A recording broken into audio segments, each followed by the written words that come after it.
سوال اس تعلق سے کہ ہمارے معاشرے میں بہت ساری عورتوں کی تعداد ایسی ہے جو شادی کے بعد گھر رہ رہی ہیں اور اس کے بعد ان کے جو ہسبینڈ ہیں نہ ان کو رکھنا چاہتے نہ ان کو چھوڑنا چاہتے. تو اس کنڈیشن میں ایک عورت کیا کرے؟ نہ ان کا کچھ ہرجانہ دینا چاہتے. نکاح میں ہے وہ؟ ہاں نکاح میں ہے لیکن ان کو کچھ تعلق نہیں ہے، تعلق رکھنا نہیں چاہتے ان سے. تو اس کنڈیشن میں ایک عورت کیا کرے؟ اس کا مسئلہ یہ ہے کہ صاف قرآن میں 2-3 جگہ اس بات کی وعید آئی ہے. بہت خطرناک لہجے میں قرآن نے بات کی وَلَا تَذَرُوهَا كَالْمُعَلَّقَةِ.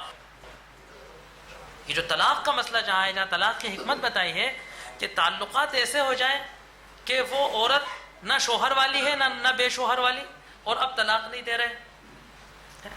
تو یہ بڑی بری بات ہے. فَلْتَذَرُوهَا كَالْمُعَلَّقَةِ. اس کو معلقہ مت چھوڑو. یہ 3 طلاق کی جو تعداد ہے اس کا بھی شان نزول یہی ہے.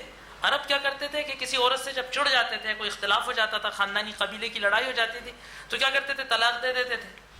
پھر عدت ختم ہونے سے پہلے واپس لے لیتے تھے، پھر طلاق دے دیتے تھے. معلوم ہوا صاحب 5 سال سے طلاق میں چل رہی ہیں، ہے نا، 45ویں طلاق ہو چکی ہے.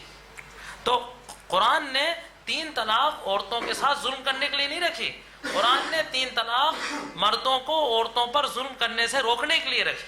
کہ ایک بار دے دیا، غصہ آ گیا تھا، دوبارہ دے دیا، سب انسان ہے، 2 بار غلطی ہو جاتی ہے نا. اب تبارہ جو طلاق دے گا تو قرآن یہ کہتا ہے، قرآن عورتوں کی عزت کرنے والا مذہب ہے، قرآن یہ کہتا ہے کہ یہ آدمی اس لائق نہیں ہے کہ اب اس عورت کو رکھے.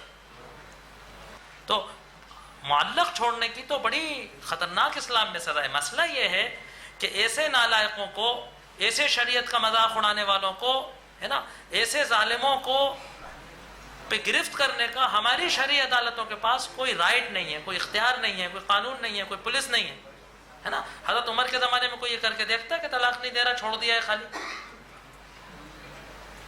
اب اس کا طریقہ یہ ہے کہ چونکہ ہماری پرسنل لا کو اگر کورٹ اتھارٹیز کے ساتھ لاگو کرا دیتی تو یہ مسئلہ نہیں آتا.